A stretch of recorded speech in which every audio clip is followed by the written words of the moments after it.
So this project started in 2017, and it's an existing building. And the plot of land actually consists of two different bits of land. It actually consists of a building, and adjacent to the building it consists of a vacant bit of land. And the first meeting we had in 2017 was with the clients and with the architect. And the main purpose of that meeting was to talk about, do we build a brand new building in the vacant bit of the land, or do we do alterations and additions to the existing building? And there's lots of nuances. There's no right or wrong answer here. And I think as you see through the discovery of the project, you can absolutely see that you can be torn by making these two decisions. The beautiful thing about working on a vacant bit of land is that from a building point of view, it's a green site, effectively. You can come in, you have free reign, and you're doing things, everything's predictable. Whereas with alterations and additions, you might think that there's more risk involved because you're dealing with an existing building. So there's a massive balance that we had to make between doing a new build and doing an alterations and additions to the existing building. So the original design, in fact, was a brand new two-story building on the vacant bit of property adjacent to the existing building. And we went through a process of over 2 years with that concept of doing a new building on the vacant bit of land. We did a full scheme for the two-story building. We got preliminary costings from a builder, and it was outside of the budget. So we kept that same philosophy of building on the vacant bit of land, but we made it smaller.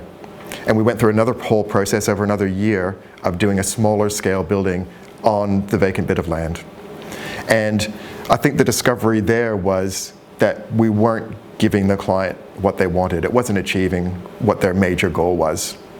And what was that major goal? Well, the major goal was to have a gallery space. So the clients are both artists. They do have a gallery space, a private gallery space inside the existing building, and they wanted to have another gallery space which had a different aspect and a different feel. So that was their primary objective, was to have the new gallery space, or private gallery space. And the scaled down version of that just wasn't giving them the new gallery space that they needed. So that was 2017, 2018, and then move on to 2019. And we visited the client again with the objective now of saying, well, why don't we explore the option of doing alterations and additions to the existing building, which is effectively a first story extension over the existing building. Giving them the gallery space, giving them the living space, bedroom space, and a new kitchen space, because the old space that they were using was redundant. They also have a lot of gardening and green space, so they have lots of plants, and the rooftop space that they currently have was amazing, and they didn't want to interrupt that, so we were kind of wrapping the new alterations and additions around that existing garden space that they had on the roof. And it has beautiful views, it's in a beautiful space. It's actually in, probably when they originally bought it was in a grungy part of Redfern, and I think they really were attracted to that. Being artists, maybe that's what you are, being creative types, that was really interesting to them, and that never put them off. So I think they really want to tap into this industrial and grunge feel. It was an existing, when they bought the building, it was a commercial building with the vacant bit of land being used as a car space. So they've transformed it into a residence and their own personal private studio. Yeah, so what was the driving factor behind not consuming the vacant bit of land? Well, I don't know that they were particularly interested in not consuming that vacant bit of land. I actually think it came to the fact that their brief wasn't being met by using that bit of land. I don't think they minded whether it was taken up or not taken up. I think the whole drive was, we actually just want to achieve this new space. So whether it's on the existing bit of land or whether it's alterations to the existing building, I don't think they minded. So I think they just wanted this gallery space that they had in their mind, and the alterations and additions seems to be achieving that more than the new build. So once we move to the idea of alterations and additions, there's quite a different mindset that needs to happen, right? So brand new build, you have lots of options. You can do concrete frame building, you could do timber stud frame, you could do, you could do heavy construction, or you can do light construction. There's no real restraint on materiality. So really, you're looking at something that's probably more driven by a budget. and as well as achieving the vision of the architect and the necessity of the client brief. But as soon as you move to the alterations and additions to an existing building, then concrete probably isn't the right way to go, right? Because what you want to do here is you want to minimize the impact on the existing building.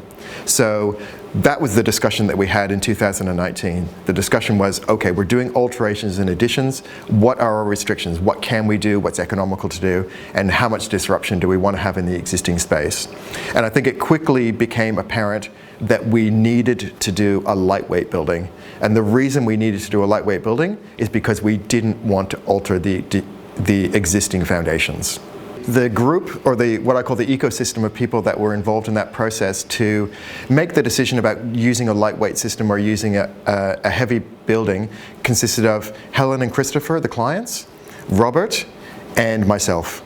But one thing that did stick out about the decision to go lightweight is that the existing building is old and we knew nothing about it.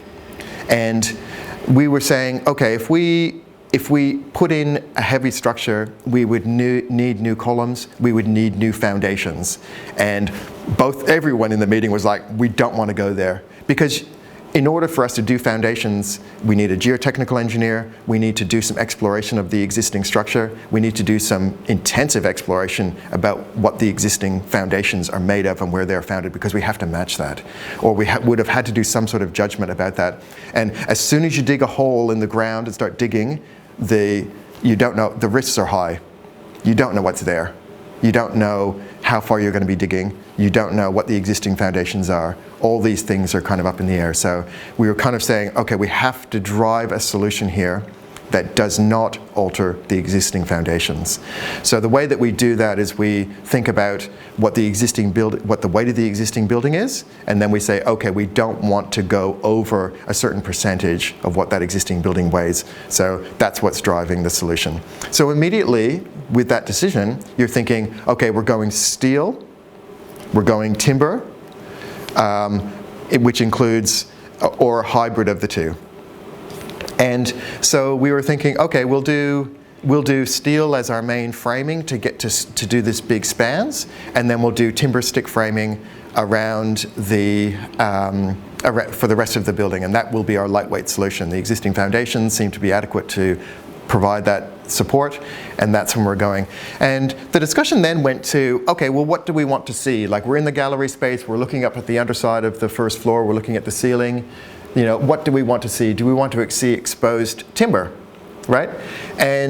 Or do we want to, and acoustics came into this conversation as well, with an exposed timber framed floor, you're going to hear all the sounds. So Christopher, are you interested in, do you want to be able to isolate the sounds between these two buildings? So that became a conversation as well. That became a bit of narrative for the story. And then I suggested at that moment, as we were looking up at the ceiling going, what do we want to look at? So at the moment we were looking at the underside of the metal framed roof with a steel structure. And I said, okay, well, we have an option here to see the exposed timber joists. But there's another material that we could introduce here, and that's CLT. Now, Christopher and Robert had never heard of CLT before, and they said, oh, well, what does that look like? And I said, well, it looks like timber, right? But it's a panel. It's a solid, it's mass timber. It's solid, it'll be a solid timber finish. That is what the finish will be. And Christopher, who's doesn't buy into these things very easily, he's a very contemplative person, said, I need some more information about that, and we're going to explore that. Because that sounds like a great solution. So, but I don't know what that means. So we left the meeting at that point, and through the course of the next 2 weeks, I sent Christopher some correspondence on timber. I sent some information to Robert about what CLT was, and that was it. Then we decided to use CLT. So what we did then, surprisingly though, I think, which is probably nothing unlike anything we'd ever done before, we made this building a complete hybrid of structural steel, mass timber CLT, timber stick framing, and the timber stick framing came in two forms. It came in prefabricated wall panels and stick framing that you would do on site by hand.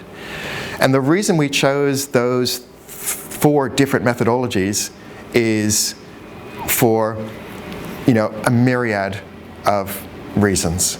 And at the end, it ended up being a flush ceiling where the steelwork was exposed, and the steelwork was used to do the big spans and to trim out the stair void.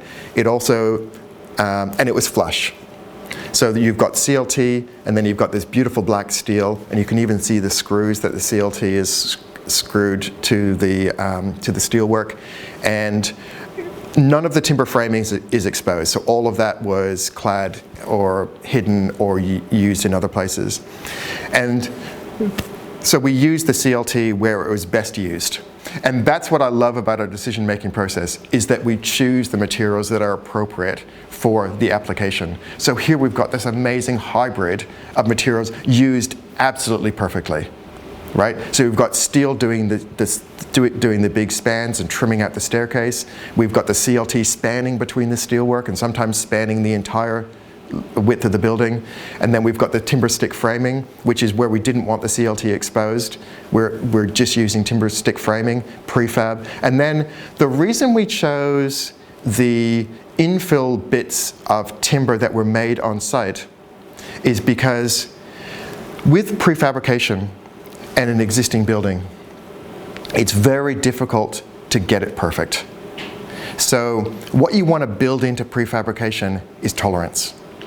And the reason we chose to do the timber stick framing is because what we wanted to do was make sure that the steel and the CLT and the prefab timber framing allowed us to fit into a space, and then with a little bit of tolerance, it was done with the stick framing to do the infill, so that we didn't have to get the prefabricated work done absolutely perfectly.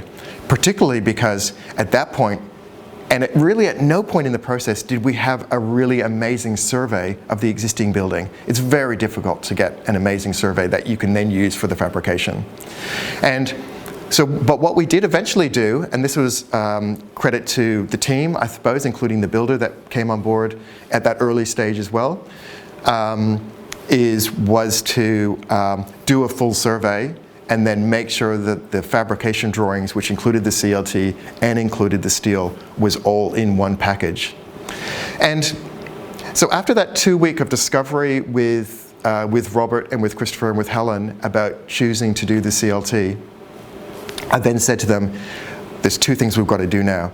Our ecosystem, which now consists of the four of us, needs to expand. It needs to expand to a fabricator, a CLT fabricator, or a manufacturer, and it needs to include a builder. And that's the process that we went through next, so we brought in XLAM, who eventually supplied the timber, and we brought in a builder who did the installation and worked with Christopher and Robert to do the shop drawings, do the installation, and do the build. And what this is our philosophy about the co-creation process, or the co-creation design methodology. And that co-creation design methodology is the fact that the people don't stand outside this sphere of work, right? Including the client. The client is inside contributing to the solution.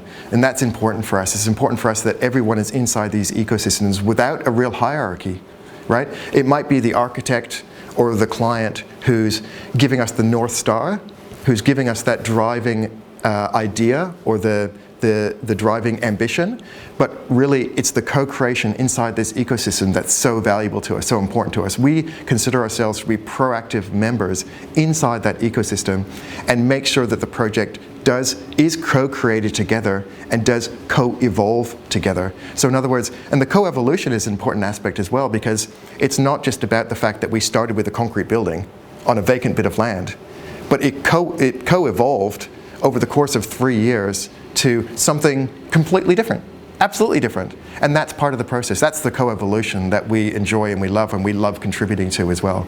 So we felt like we were inside this little ecosystem. Everyone was inside this little ecosystem, kind of contributing to what are we trying to achieve here. And the fact that you go through that process of doing a 2-story building on a vacant bit of land, and then the eventual solution is completely radically different, is part of the process. Nobody's frustrated by that. Actually, that is a way to actually trust the solution more than had you not explored that. So it's that exploration stage which is so important as well. The fact that in order to really come to this concrete conclusion about what you actually want to do, it's probably worthwhile exploring these other things, because if without exploring them, do you really believe that that is what you wanted to do? And you might always have doubt in your mind, oh, we should have just done a 2-story building on the vacant bit of land. That would have been so much easier. But the fact that we've gone through this whole process and got to this point is part of that process, part of the co-creation, part of the co-evolution, which I think is so powerful and so, so enjoyable for us, really. Yeah, and I think one of the important bits of this is that we didn't force any of the materials into this solution, right? The reason we chose CLT was not because we love CLT, not because we love timber, although we do, but because it suited this build, right? This was the perfect way to build this building.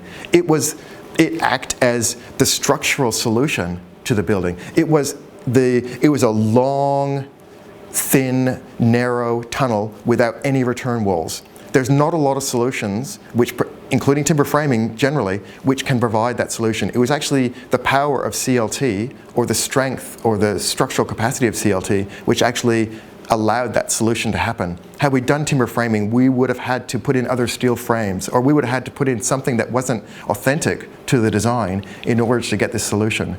But because it is the shape that it is, or the form that it is, or the architectural form that it is, I don't think that I would have suggested this CLT as an option if I didn't think that it was actually a pure, authentic solution, structural solution to the project. CLT is not necessarily something that should be exposed. It's actually not meant to be exposed. It's actually meant to be plasterboard. It's meant to be a substitution for timber stud framing, right? But as soon as they got into it, Christopher was like, nope, we're leaving it exposed. So I was like, okay, so there's a different mentality that you've got to take about that, because suddenly the connections become important. From a structural point of view, the connections become important. Suddenly the acoustics become important. What are the acoustics going to be like in that room? Suddenly, how do we insulate it? What's the actual installation or the construction process? Because that's something that needs to be considered as well. And that's where the vacant bit of property became important as well. Because what's important for CLT is that you need a place to put the crane, and you need a place for the truck to drop off the material, otherwise the truck's sitting there. And you need to be able to put the truck or the CLT in reverse order so that you can crane it into position without double handling it. So the vacant bit of property became an important aspect to the whole design. And it wouldn't have worked without that bit of vacant land. Otherwise you'd be using the street and closing off the street, and it's a busy street, so I don't even know whether that would have been possible. So all of these things kind of fell into place. And when I told Christopher that the wonderful thing about CLT is the speed of the installation, he was like, yes, we're going to totally take advantage of the speed of the installation. That's important to me. So I think you need, as well as sustainability aspects of it as well, and the fact that it's contributing to an environmental solution, I think that suited them. So all of these things added up to this being a perfect solution.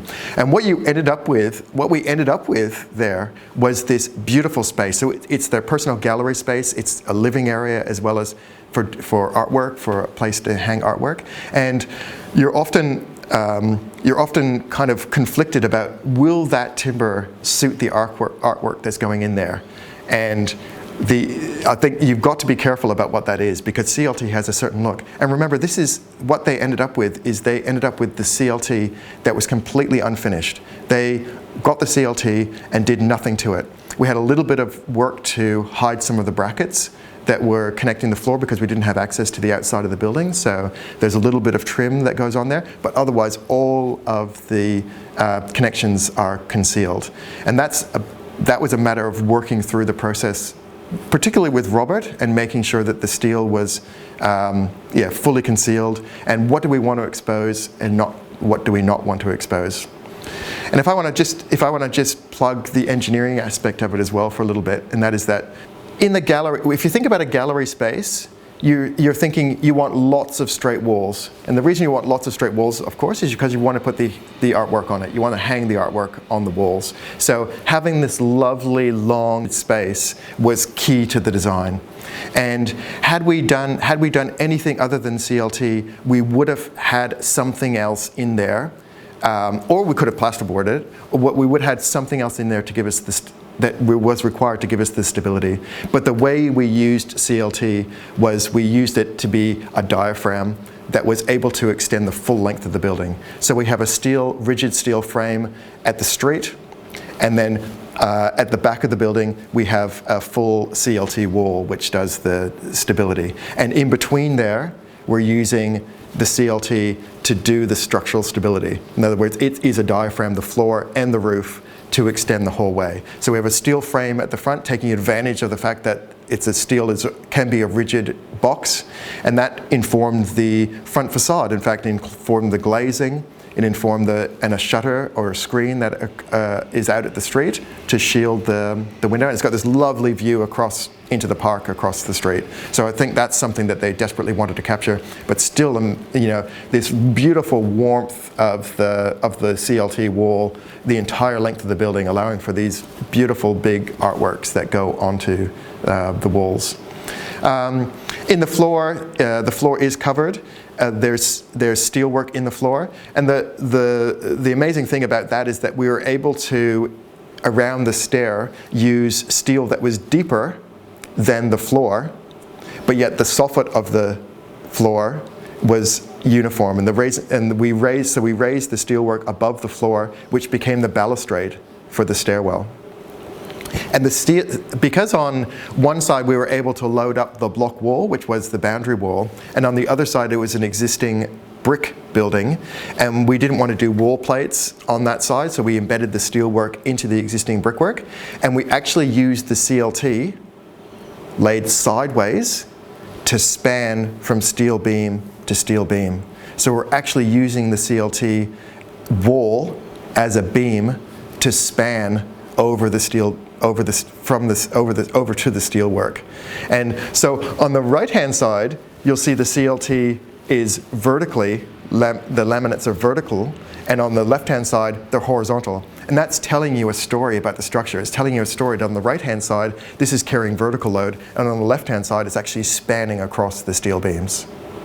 So there's another aspect to this, and that is that CLT is a new product.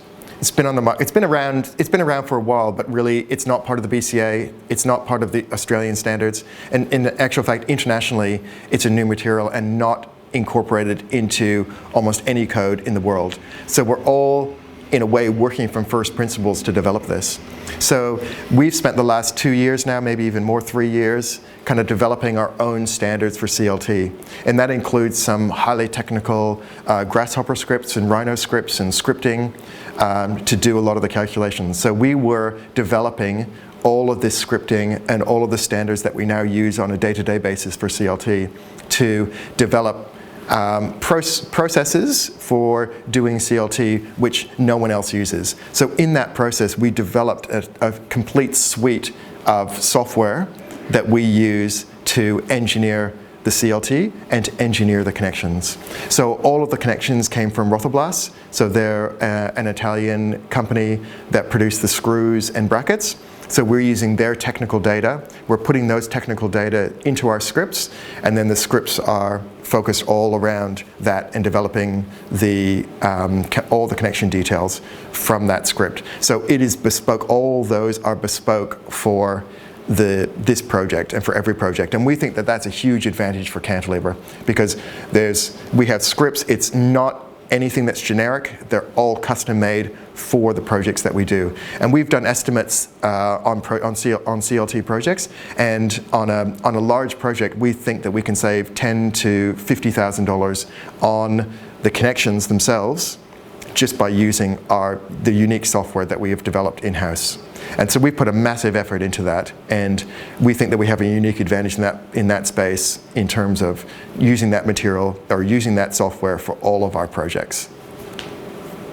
So the project was project managed by Robert. So it was project managed by the architect. And I think a lot of the things that I was concerned about was the fact that when you're mixing steelwork, CLT, prefabricated, and all these different materials, the biggest hurdle or the biggest challenge is making sure that the procurement process works smoothly. So that is making sure that all the materials arrive on the site at the same time, making sure that the crane is there for the limited amount of time that it needs to be there, making sure that everything goes into place, making sure that all the levels are right. So it started with the steelwork going in, then it went with the CLT, then you're doing the connections, and at the same time as the CLT is being installed, you're also installing the prefabricated timber framed walls as well. So I said to Robert, we've got to make sure that if we want this process and the install to be done appropriately,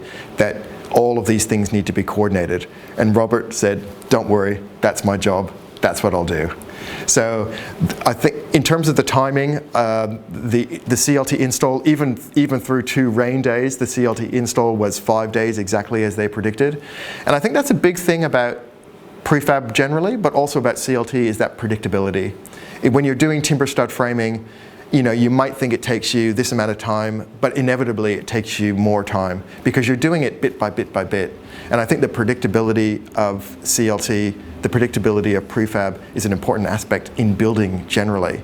And I think also because there's so much work done up front, because you've got to go through the shop drawing process. Whereas with timber stick framing, you don't necessarily have to go through that. So there's a lot of work done up front, and you can order the windows and doors off the shop drawings, so they can come in at the same time basically as the rest of the build, and you can get a sealed building as quickly as you can install the CLT.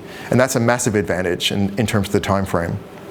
So I think the one thing that we probably would do differently is spend more time on, when the CLT is exposed, is spend more time making sure that we are able to achieve what the client wants in terms of what's exposed.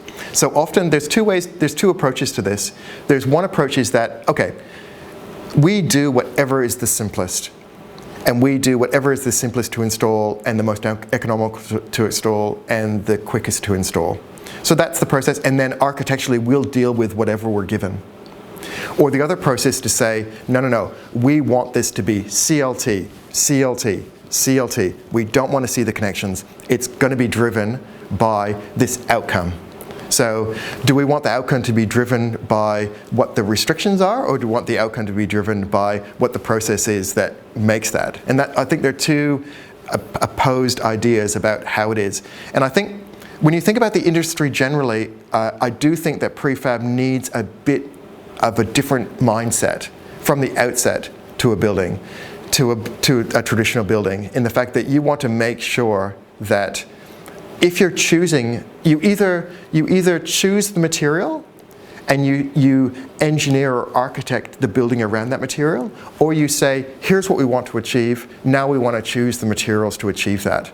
And I think you've really got to at the beginning, and that's what's beautiful about the co-creation process, is that what is actually the driving factor here? What is the process that we're going to follow in order to get to that? Christopher never had the idea that he was going to, in 2019, Christopher never had the idea that he was going to be given a CLT building. Never. He never had that in his head. He didn't even know what it was. But through that co-creation process, that's what we gave him, and that's what he loves about it now, is the fact that it is CLT. But it wasn't that we want a CLT build, let's force CLT into a building that doesn't deserve to be CLT. It's the fact that we're authentic to the process, and we're authentic to the narrative, and we're authentic to the story that gave us this. And I think there's a lot more pride in that solution because you know it suits the building.